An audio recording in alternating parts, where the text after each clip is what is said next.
Yo YouTube, what is going on? It's Fizzy Bubba here bringing you guys a new video. Today I'm bringing you also a new series, or it's called Vaulted But Not Forgotten. And what that means is there's a lot of guns, guys, that we currently don't use in the current meta. Reason being is they were nerfed or just, like I said, forgotten. And they were just put into the vault and that was it. That was a wrap. And I totally understand why. The gun I'm currently bringing you today is the Suros Regime, or Regiment, however you want to pronounce it. It's honestly one of my favorite auto rifles. The stability on it is nice. The red fire is nice. Depending on the perks, of course, you're running on it. So what I have is a 335 Suros Year 2 version.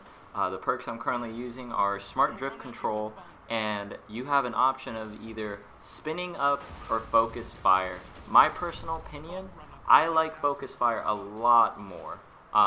It shoots fire or shoots slower, but it causes more damage. For me, I like it. Spinning up, not so much. I've tried it, it just doesn't work for me. That is totally personal preference though, guys.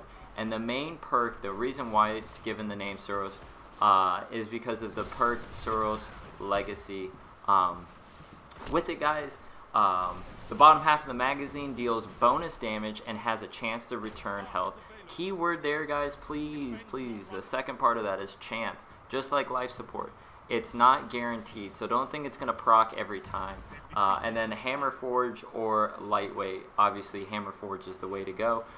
This gun, honestly, though, I'm going to show you the full game. I'm not going to do little snippets. I want you guys to see me using it and where I'm positioning myself. They're not always the best positions, but in my personal opinion, I think I placed myself pretty well with it. You have to keep in mind though, guys, this gun does not have that high rate of a fire compared to the Doctrine. Even if you were to look at it and you're like, oh, that's not true, that is as high as the rate of fire can get, and I am choking snipes on this kid. I finally just sit there and I'm like, no, I'm not missing. But that's as high as the rate of fire can get. Doesn't mean it will shoot that fast. If I were to go change the two perks, or if you guys go on yours, you'll notice that it doesn't change the rate of fire. So just keep that in mind though, guys. What you want to do though with this gun is it's nothing like the Last Word, where it's going to shut down people immediately, where you can easily get a two-piece real quick. The way you want to use this gun is just like any other auto rifle. You kind of want to use it in crowd control almost. What I mean by that is you position yourself in between the objective and the enemy team. And you're like, okay, well, what are you talking about, Fizzy?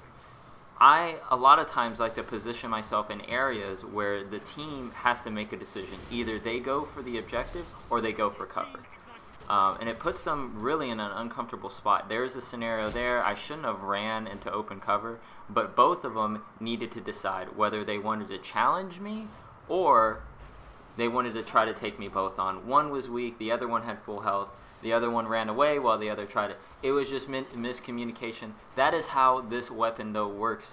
You put yourself in between them and the objective, and a lot of times they need to decide, do I want to go into cover or do I want to go into, do I want to challenge this guy? A lot of people sleep on this, though, this gun. If you guys didn't play Destiny Year 1, the Suros Regime honestly was the meta, along with its Vex Mythic class. I wouldn't say brother, but very similar playstyle. It just shredded people. There's nothing you could do. If you weren't using the Suros at the time, there was something wrong. The only other gun that came close to it, and correct me if I'm wrong, was the Red Death itself. The Red Death, I think they changed the amount of impact it did and the rate of fire finally, but oh man, did that thing just melt people. And I like the way it looks now. It has like a black matte look to it. It looks good. It makes you want to use it. A lot of the gameplay though here though, guys, is just me, like I said, trying to crowd control with this gun. I'm not trying to purposely slay. There are some times where I get a little antsy and I'm like, oh, I need to go over here. I like to see where I'm coming up against. See, I'm not jumping down. I'm keeping my distance. I'm tossing a nade. And with that nade, it gives me an idea of where the enemy team might be. This guy comes around the corner, boom, all done. You want to keep your distance, crowd control, and I get dismantled. I don't get destroyed, I get dismantled by this guy. But a little more to talk about the perks. I guess to argue about linear compensation or smart drift control, which if you guys don't know, those are the barrels that give you the thing you want on auto rifles. And a lot of people can argue this. This guy, I don't even know what he was doing. Is that you want more stability. Range is nice, but stability on a lot of guns except for hand cannons. I'll just say that hand cannons is a little iffy. But on every primary, you want a good balance in between stability and range. And the only one that gives you that stability that you need is smart drift control. I don't have any footage of me swapping in between them. I kind of should have, but I just wanted to tell you guys your options before you guys freak out on me. And it's honestly personal preference, I guess, but you want more stability. I hate when people just come out of nowhere RKO me. You want more stability on these things because with the stability and the range at an equal balance, of course being a little bit towards the higher end of things, comes with greater success. There's a lot of gunfights that you guys have already seen where stability has really helped me in those scenarios. I think I'm about to get in a few gunfights here. I could be wrong. It might be in the next time we go to score. But let's see what else I can tell you guys about this gun. This is really just on the roll type of thing. Here I got, like I said, I tried to play the Slayer role and I learned real quick that I could not do that with the Suros. It doesn't shoot fast enough. These guys, there's two of them, and even though he killed me with a scout rifle, I was in a position where I was already weak, and I thought I could take both of them by just hopefully auto-rifling down. I don't know. I thought I was playing Call of Duty. Right here, guys, this is what I'm talking about. Look at that stability. Does not waver. Does not waver. Does not waver. Just so nice. Same scenario here. I'm gunning this guy down. He doesn't know what to do. Obviously, I get my kill taken, unfortunately, but it feels nice, though. It feels nice to be able to shoot rounds down range and being able to connect with these guys at such far distances. I pop blade here. I think I get destroyed, actually. No, I don't. I destroy them.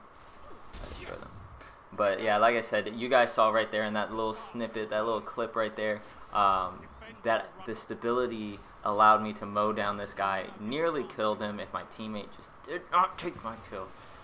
But I'll be doing more guns, guys. Don't worry. I'll be doing mostly exotics. A lot of the forgotten and vaulted year 1 guns that are legendaries are...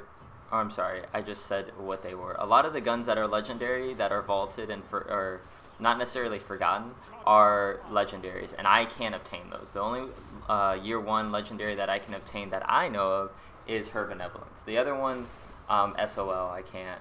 But I will be doing, I'll just give you guys a heads up, Red Death, Hawkmoon, and a lot of you guys are like, Hawkmoon, why? Well, trust me, you'll let me explain why in the video. But yeah, that pretty much does it for the video today, guys. I try to sum up as much as I can about the Suros and my honest opinions and how to use it. And you guys saw me using it.